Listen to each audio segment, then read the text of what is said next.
नमस्कार विद्यार्थी मित्रांनो, आज आपण इतिहास विषयाच्या तिसऱ्या टप्प्यात तिसऱ्या प्रकरणामध्ये आपण येतोय। तिसरं प्रकरण जे आहे ते उपयोजित इतिहास। विद्यार्थी मित्रांनो, इतिहास म्हटलं की वेगवेगळ्या इतिहासकारांच्या घडलेल्या घटनांचा आढावा आपण घेत असतो। इतिहास म्हणलं की कथानकं असतात आणि ही कथानकं आपल्याला ऐकायला पाहायला इंटरेस्टिंग वाटत असतात। पण थोडंसं आपल्याला 10वी मध्ये आल्यानंतरनं इतिहासाचं प्रारूप थोडंसं बदललेलं आपल्याला दिसून येतं। ज्यावेळेस आपण पहिलं प्रकरण, दुसरं प्रकरण आणि आता आपण तिसऱ्या प्रकरणामध्ये येतोय, प्रकरणाची नावं अशीच आहेत। ज्या प्रकरणाचं नाव आपण वाचल्यानंतर उपयोजित इतिहास, ज्या इतिहासाचा उपयोग आपल्याला काय करून घ्यायचा आहे, इतिहासाचा उपयोग सुद्धा होतो का, याच्यावरती आपल्याला मंथन करायचं आहे। विद्यार्थी मित्रांनो, हा उपयोजित इतिहास म्हणजे नेमकं तरी काय, या गोष्टींचा आढावा आपण या प्रकरणामध्ये घेतो। उपयोजित इतिहास म्हणजे काय? भूतकाळातील घटनांसंबंधीच्या ज्ञानाचा वर्तमानात आणि भविष्यकाळात समाजाला कसा उपयोग होईल याचा विचार उपयोजित इतिहासामध्ये केलेला दिसून येतो। म्हणजे इतिहासाचा सुद्धा उपयोग समाजासाठी होऊ शकतो, या दृष्टीने विचार करण्याची क्षमता आपण स्वतःमध्ये प्राप्त करतो। दुसरी गोष्ट, उपयोजित इतिहास या संकल्पनेसाठी दुसरा एक शब्द आपण वापरलेला दिसून येतो, तो म्हणजे जनांसाठीचा इतिहास। हा पर्यायी आपण म्हणतो की शब्द त्याला दिलेला दिसून येतो। इतिहासाचा संबंध वर्तमानातील जीवनाशी जोडणारे क्षेत्र म्हणजे जनांसाठीचा इतिहास होय। विद्यार्थी मित्रांनो, म्हणजे उपयोजित इतिहास म्हणजे काय? उपयोजित इतिहास जो वर्तमान कालखंडामध्ये आणि भविष्याचा आपल्याला वेध घ्यायचा आहे, भविष्यातल्या आपल्याला ज्या समस्या आहेत त्याचं जर निराकरण करायचं असेल तर भूतकाळाकडे वळून पाहणं अपेक्षित आहे आणि त्याचा आधार आपल्याला घ्यावा लागतो। त्याच्यासाठी या इतिहासाच्या अभ्यासाची आवश्यकता आज आपल्याला भासते। विद्यार्थ्यांनो, उपयोजित इतिहासाच्या अभ्यासाचं महत्त्व काय आहे आपल्या जीवनामध्ये, ते महत्त्व कशा पद्धतीने आपण विशद करू शकतो? पहिली गोष्ट, वर्तमानातील सामाजिक आव्हानांवरती उपाययोजना करता येते। म्हणजे तुमच्या लक्षात आलं असेल की आत्ताची असणारी जी स्थिती आहे, आता ज्या परिस्थितीमधून आपण जातोय, आज मी तुमच्या पुढे या व्यवस्थेमधून आता ऑनलाईन मध्ये तुमच्या पुढे येतोय। विद्यार्थी मित्रांनो, आज ही वर्तमानातली आलेली आपल्याला अडचण आहे। कोविड-19 सारखा रोग संपूर्ण जगाला ग्रासतोय आणि अशा व्यवस्थेमध्ये संपूर्ण शिक्षण व्यवस्था ऑनलाईन कडे येते आणि ज्या वेळेस आपण या गोष्टींचा अभ्यास करतो, वर्तमानपत्र वाचतो, ज्या वेळेस आपण मीडिया पाहतो, या संपूर्ण गोष्टींवरती आपल्याला असं लक्षात येतं की हे संपूर्ण जे जग आज ज्या रोगाने ग्रासलेलं आहे त्या विषयावरती विचार मंथन व्हायला सुरुवात झाली। विद्यार्थी मित्रांनो, वर्तमान काळामध्ये आजची आलेली या परिस्थितीला आपल्याला तोंड द्यायचं आहे। हे तोंड देत असताना मागं कुठंतरी फिरून बघितलं पाहिजे आणि मागं फिरून बघितल्यावर अशी संकट कोणती आली होती का, त्या संकटावरती आपण काही मात केली होती का, त्यावेळेस आपण काही व्यवस्थापन केलेलं होतं का, या सगळ्या गोष्टींचा आढावा आपण वर्तमान काळात घेत असताना भूतकाळाकडे बघणं अपेक्षित आहे। म्हणजे भूतकाळामध्ये घडलेल्या घटनांवरती ज्या उपाययोजना केलेल्या आहेत तो इतिहास अभ्यासणं सगळ्यात महत्वाचं आहे। म्हणून कुठेतरी वर्तमानपत्रामध्ये, मीडियामध्ये किंवा वेगवेगळ्या आपण सामाजिक चळवळीतल्या आपण म्हणतो की काही घटकांमध्ये एक विषय आपण म्हणतो की येत गेला, तो म्हणजे पाठीमागं आलेली प्लेगची साथ असेल, पाठीमागं आलेली स्पॅनिश फ्लूची साथ असेल, ज्याच्यामध्ये लाखो लोक गेले परंतु त्याच्यावरती उपाययोजना झाल्या। म्हणजे आज संकटाचा सामना करत असताना वळून कुठंतरी आपल्याला पाठीमागं बघावं लागतोय, इतिहासामध्ये आपल्याला जावं लागतंय। म्हणजे वर्तमानातील या सामाजिक आव्हानांवरती जर आपल्याला विजय मिळवायचा असेल, त्याच्यावरती उपाययोजना करायची असेल तर थोडंफार मागं वळून इतिहासात जाणं अपेक्षित आहे। दुसरा आहे सामाजिक उपयुक्ततेचे निर्णय घेणे शक्य होतं. इतिहासात पाठीमागे गेल्यानंतरनं या गोष्टीचा आढावा घेतल्यानंतरनं या सामाजिक स्थितीमध्ये बदल करण्यासाठी निर्णय क्षमता आपल्यामध्ये निर्माण होते, किंवा ज्यावेळेस पाठीमागचा इतिहास आपण ज्यावेळेस पाहतो त्यावेळेस. त्यानंतर भूतकालीन अनुभवातून भविष्याची वाटचाल करता येऊ शकते. म्हणजे ज्यावेळेस आपण आपला भूतकाळ पाहतो, भूतकाळातल्या सगळ्या गोष्टी वर्तमान काळामध्ये आपण वापरतो आणि वेध घेतो कशाचा, तर भविष्याचा. भविष्यात जर आपल्याला वाटचाल व्यवस्थित करायची असेल, वर्तमान काळ आपला सुधारायचा असेल, तर निश्चित आपल्याला भूतकाळात बघितलं पाहिजे. भूतकाळाच्या इतिहासाचा अभ्यास आपल्याला करणं अपेक्षित आहे. विद्यार्थी मित्रांनो, त्यामधलाच उपयोजित इतिहासामधलाच तिसरा मुद्दा, उपयोजित इतिहासाच्या क्षेत्रात सामान्यांचा सहभाग, सामान्य व्यक्तींचा सहभाग, सामान्य लोकांचा सहभाग त्याच्यात अपेक्षित असतो का? का इतिहास म्हणजे खास लोकांसाठीच आहे, त्यांनीच तो मांडायचा असतो, त्यामध्ये त्यांचा सहभाग असतो, आपण दुरून डोंगर साजरे करायचे असतात, असं कुठं आहे का? तर नाही. याच्यामध्ये सामान्यांचा सहभाग सुद्धा तेवढाच अपेक्षित आहे. विद्यार्थी मित्रांनो, या सामान्यांच्या सहभागामध्ये आपण असं अपेक्षित धरतो की याच्यामध्ये जी काही संग्रहालय आहेत जे आपण पाहण्यासाठी जातो, प्राचीन स्थळे आहेत ज्यांना आपण भेटी देतो, या ठिकाणी आपण सगळे पर्यटक म्हणून जातो. त्या ठिकाणी पर्यटक म्हणून आपली भूमिका आपण तिथं दाखवत असतो. पर्यटनामुळे लोकांच्या मनामध्ये इतिहासाविषयीची आवड निर्माण होते. ज्या ज्या ऐतिहासिक ठिकाणी आपण जातो, पर्यटन करणं म्हणजे भारत असा एक देश आहे की ज्या ठिकाणी आपल्याला इतिहासाचा सगळ्यात मोठा वारसा आहे आणि तो वारसा आपण जतन करून ठेवलेला आहे.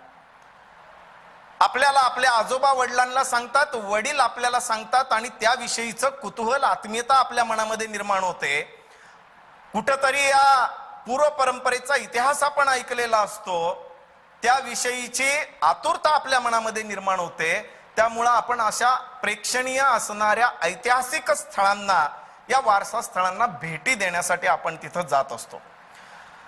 त्यामुळं पर्यटनामुळे लोकांच्या मनामध्ये इतिहासाविषयीची एक आवड निर्माण होते. प्राचीन स्थानिक स्थळांच्या जतनांच्या आणि संवर्धनांच्या प्रकल्पात लोक सहभागी होतात. उदाहरणार्थ आपण पंढरपूर परिक्षेत्रामध्ये आहोत. आपल्या इथं असणारी प्राचीन क्षेत्र कोणती आहेत, तर बाहेर परगावून येणाऱ्या लोकांना कुठंतरी आपण प्राचीन ठिकाण आहे, मार्गशीर्ष महिन्यामध्ये कुठंतरी विष्णुपदाच्या इथं यात्रा भरते, तिथलं काहीतरी स्थान महात्म्य आहे म्हणून ते दाखवायला जातो. गोपाळपूरचं स्थान महात्म्य दाखवायला जातो.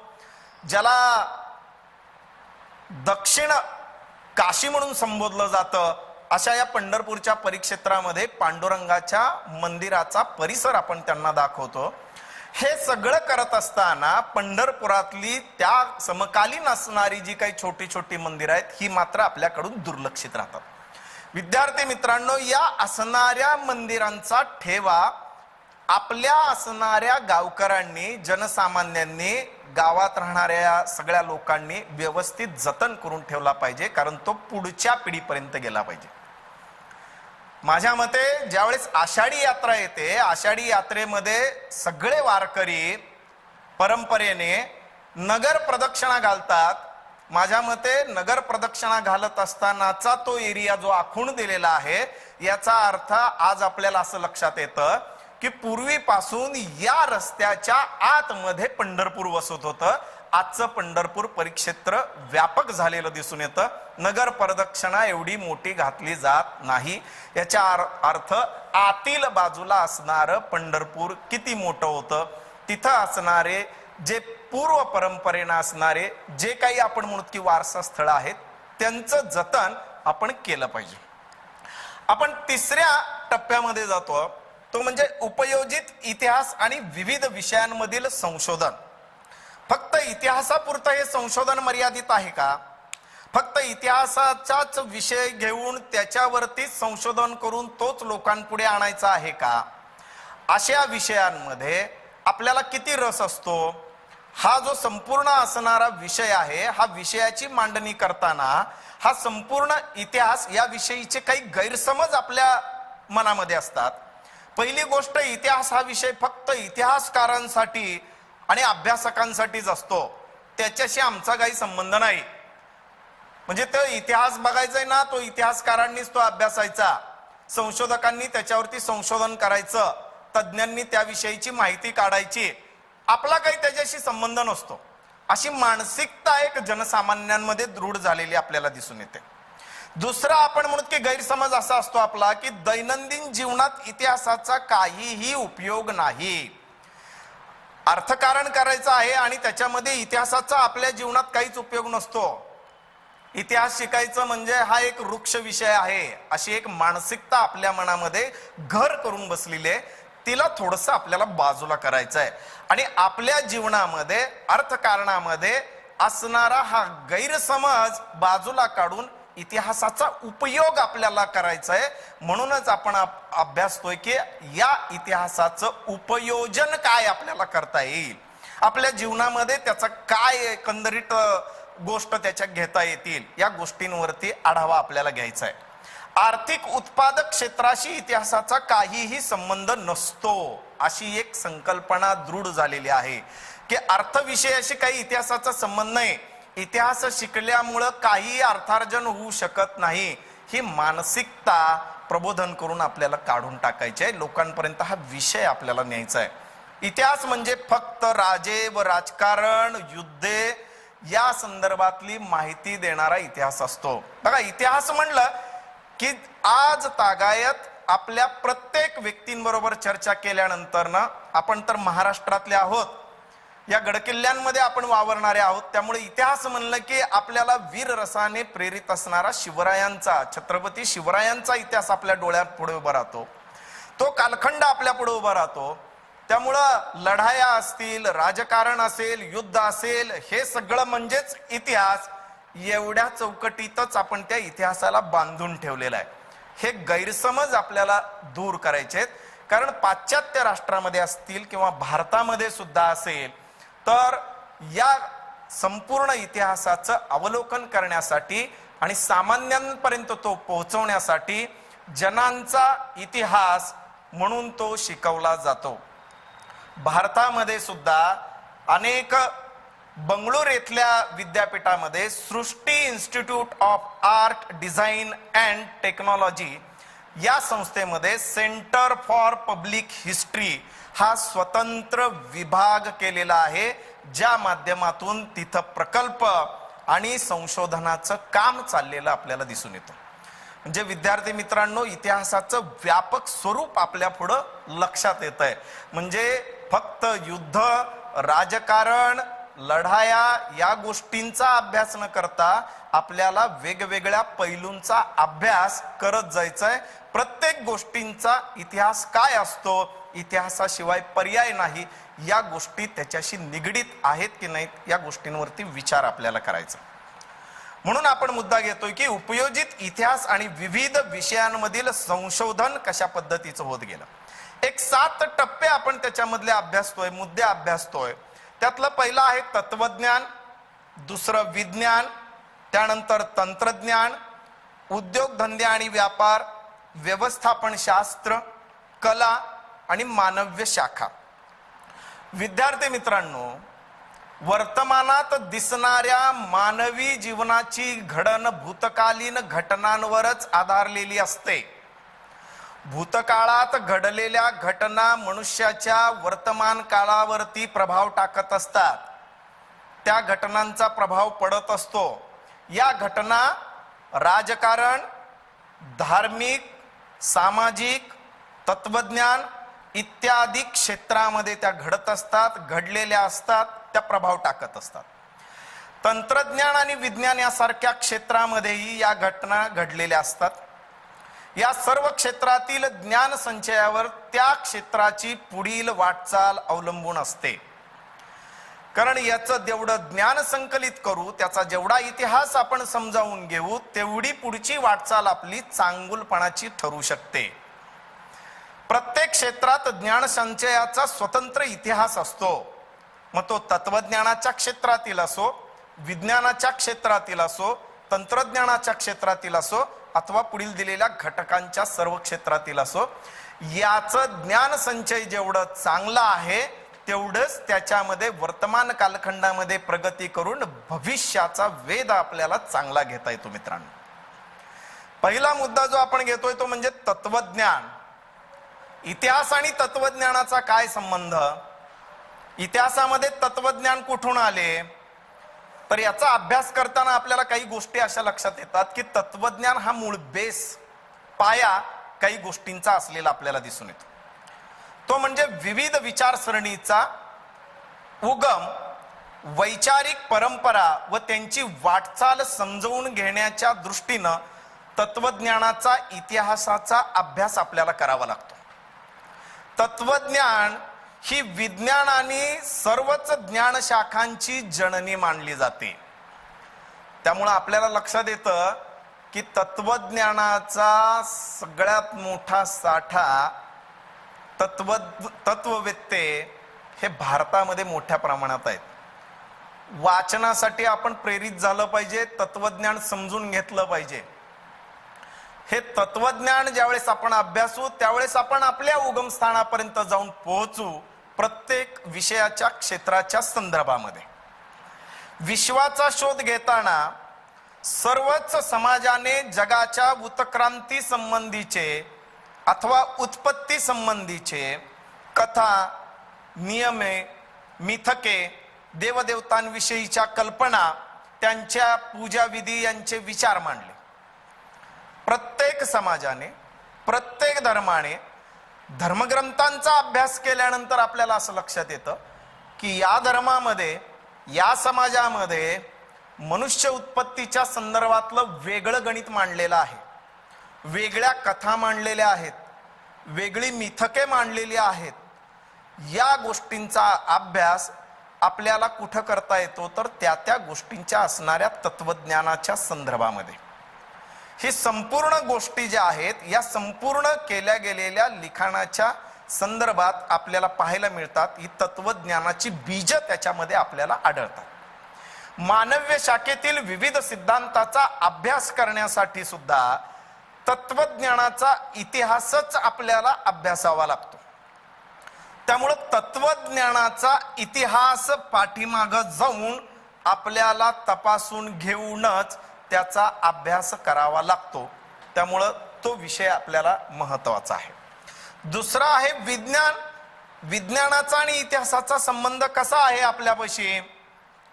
तर विविध वैज्ञानिक शोध आपण अभ्यासतो.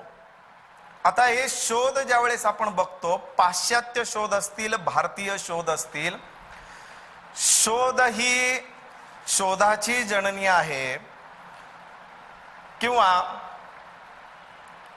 गरजांपुरती आणि जिज्ञासेचे समाधान करण्याच्या प्रयत्नांमधूनच संपूर्ण आपण म्हणू की शोध लागलेले आपल्याला दिसून येतात. म्हणजे आधी अस्तित्वात असलेल्या गोष्टींचा अभ्यास केल्याशिवाय किंवा काही संकल्पना असल्याशिवाय त्याचं संशोधन आपल्याला करता येत नाही. त्याचा इतिहास अभ्यासावा लागतो. विज्ञानाची कोणतीही गोष्ट घेतली तरी त्याची एक पूर्व संकल्पना कुठंतरी आपण अभ्यासलेली असते. विद्यार्थी मित्रांनो, माझ्या मते जरा काही पाठीमागच्या गोष्टींचा इतिहासाचा अभ्यास करत गेलो आणि आत्ताचं संशोधन थोडंसं जर बघितलं तर हे शोध कसे लागत, अचानक तर कोणते शोध लागत नाहीयेत. त्याची एक संकल्पना कुठेतरी असली पाहिजे, त्याचं पूर्वसंचित ज्ञान कुठेतरी असलं पाहिजे आणि त्या ज्ञानावर आधारित मग प्रयोग करायला सुरुवात होते. मला असं वाटतं की आपले धर्मग्रंथांमधल्या काही गोष्टी आपण अभ्यासतो, त्याच्यामध्ये एक उदाहरण आपल्याला घेता येईल की श्रीरामचंद्र ज्या वेळेस लंकेहून अयोध्येला परतले, त्याच्यामध्ये उल्लेख करताना असा आलेला आहे की त्यांनी पुष्पक विमानाचा वापर केला आणि ते आकाश मार्गे अयोध्येमध्ये आले. ते खरं होतं खोटं होतं आपल्याला माहित नाही, आपण बघायला तिथं नव्हतो. लिहिलेले ग्रंथ त्याचे तथ्य किती बरोबर आहे किती चूक आहे हे आपल्याला माहित नाहीये.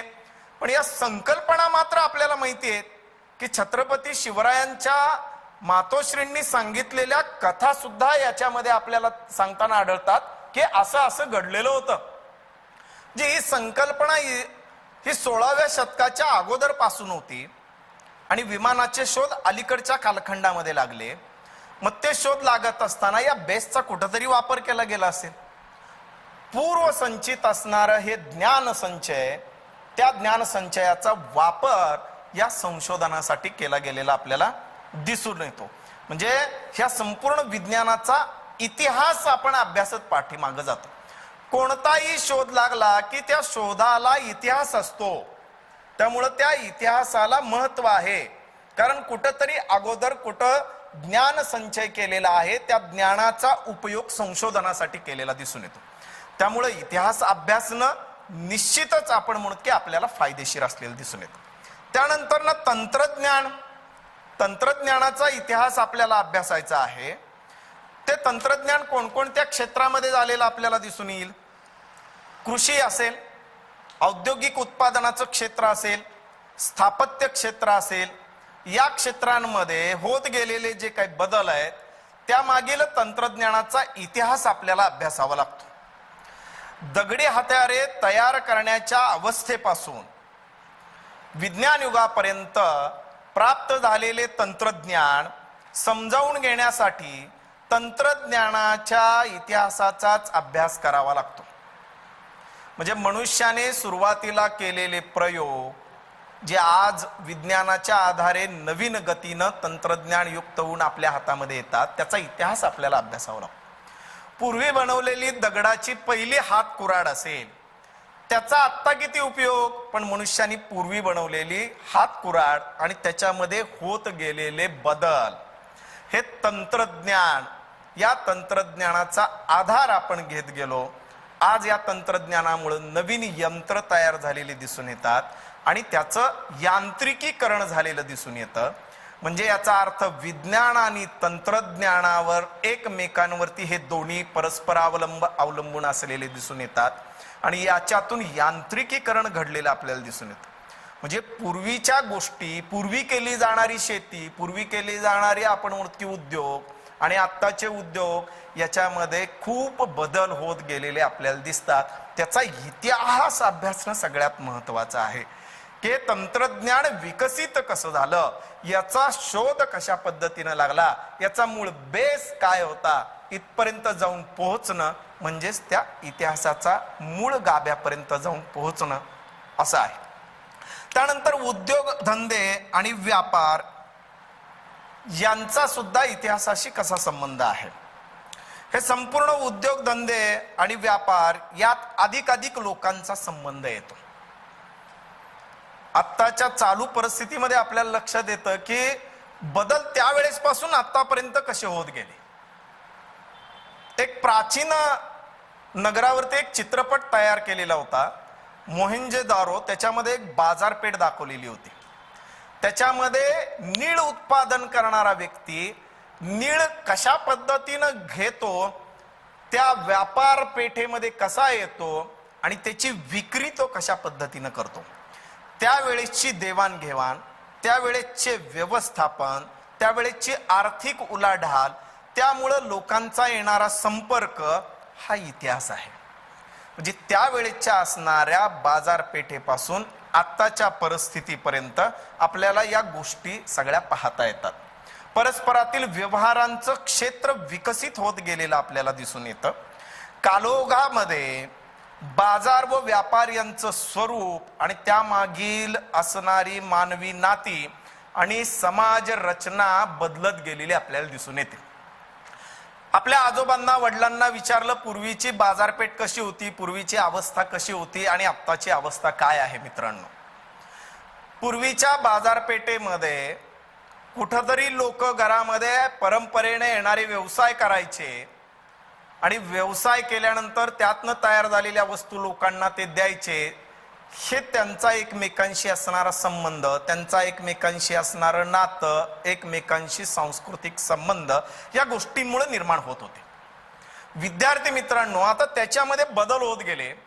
आपण ज्या वेळेस ग्रामीण भागामधला बाजार बघतो, थोड्याशा बारक्या शहरामध्ये येऊन तिथला बाजार बघतो आणि ज्या वेळेस कॅपिटल मोठ्या शहरांमधला येऊन बाजार बघतो त्याच्यामध्ये आजच्या स्थितीपर्यंत झालेले मोठे बदल आपल्याला दिसतात. आज आपण असं बघतो की दुकानदाराकडे ज्या वेळेस आपण जात होतो, तुम्ही जात असाल, मी जात होतो, ज्यावेळेस एखादी गोष्ट आपण त्याला मागत होतो, जेवढी मागल तेवढीच वस्तू तू द्यायचं.